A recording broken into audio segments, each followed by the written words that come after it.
Dulu-dulu punya cerita.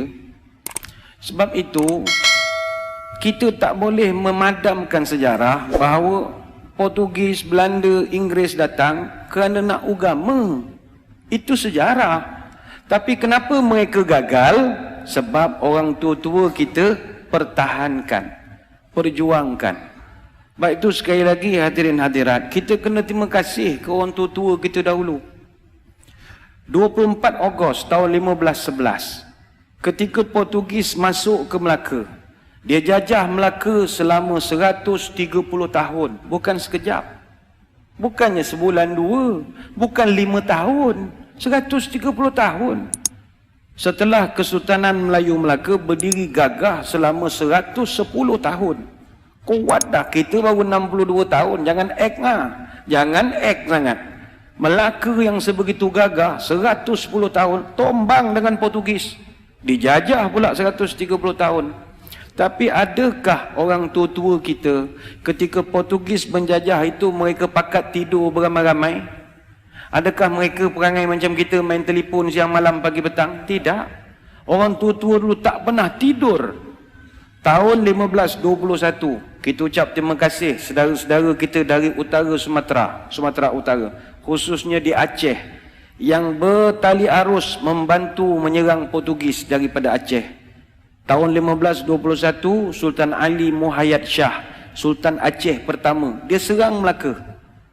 Serang tapi tak menang sebab Portugis ni kuat ketika itu.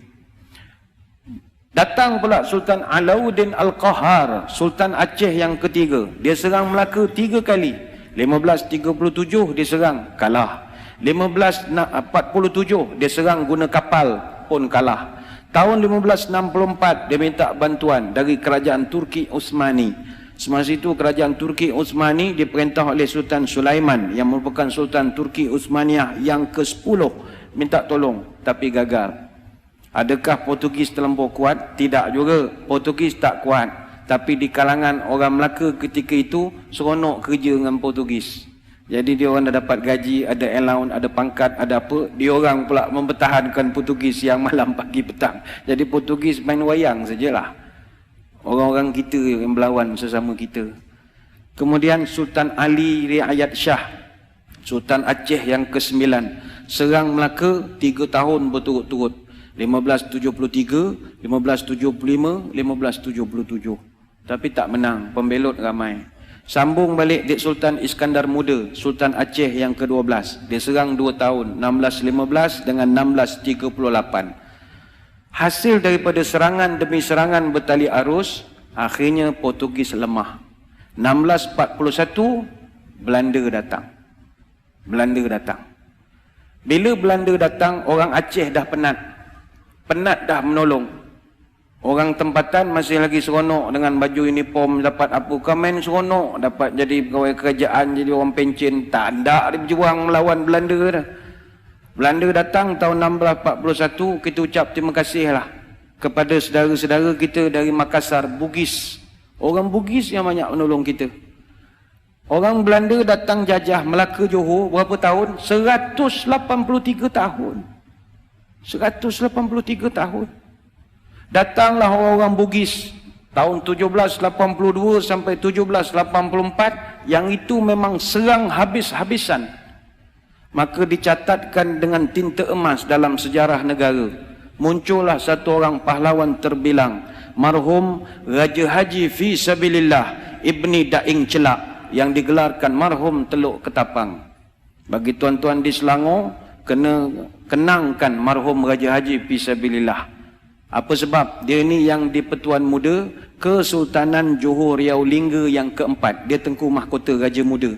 Dan dialah abang kepada Sultan Selangor yang pertama. Sultan Selangor yang pertama namanya Raja Lumu bin Daing Celak. Raja Lumu ni ditabalkan dengan nama Sultan Salahuddin Shah, memerintah Selangor 1745 sampai 1778. Kenapa adik dia yang jadi raja? Abangnya mangkat awal. Kenapa abangnya mangkat awal? Mangkat di Kota Melaka 19 Jun tahun 1784.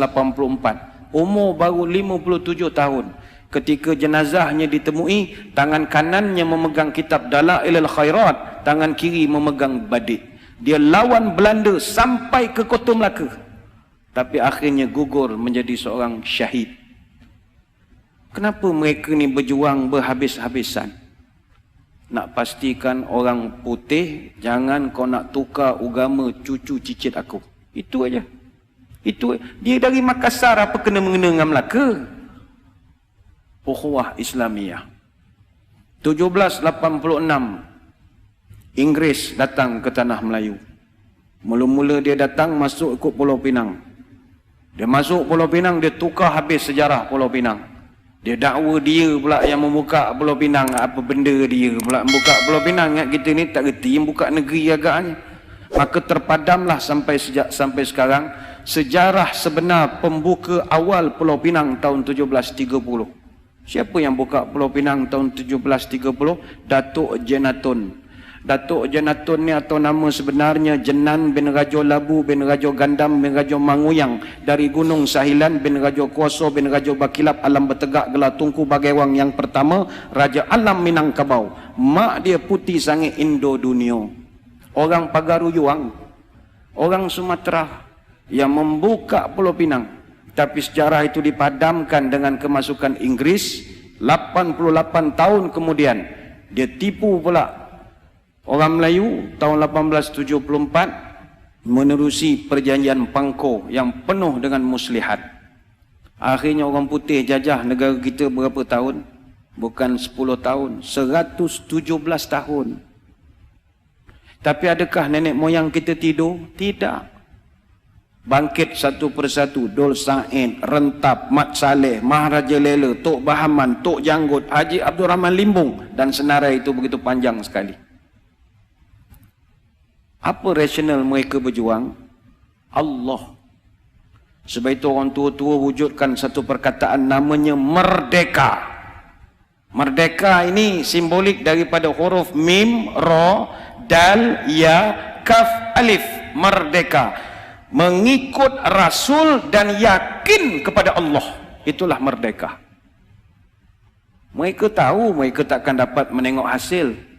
Tapi kalau mereka tak berbuat sesuatu, malam ini mustahil boleh azan 5 kali sehari di bumi Selangor Darul Ihsan. Mereka berjuang siang dan malam. Sebab itu hadirin hadirat yang dirahmati Allah sekalian, perjuangan orang tua-tua ni kita kena terima kasih. Mereka berjuang lagi dan lagi dan lagi dan lagi dan lagi dan lagi dan lagi dan lagi dan lagi sampai kita tidak ada lagi. Adapun anak cucu dia, apa perjuangan dia untuk agama dan tanah air? Yilek. Tak ada. Yang dia fikir perut dia, anak-anak dia, dan main handphone siang malam. Itu sajalah kerja.